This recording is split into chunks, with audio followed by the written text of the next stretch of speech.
ప్రతి మనువు స్వర్గంలో ముందే ముడిపడుతుందా?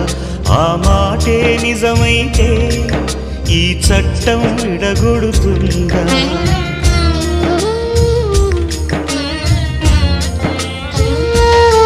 నీ రాతకు ఎంత సత్యం ఉందో చూదువు బ్రహ్మయ్యా, నీ సాక్ష్యం ఎంత విలువైందో ఓ అగ్ని చూడయ్యా.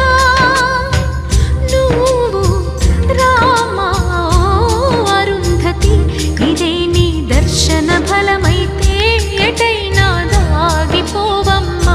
నిజంగా పెళ్ళికి బలముంటే సూటిగా ఇటు దిగి రావమ్మా. పందిరి వేసిన ఆకాశానికి ఇవ్వమ్మా ఆహ్వానం, పీటను వేసిన ఈ నేలమ్మకి ఇవ్వమ్మా ఆహ్వానం.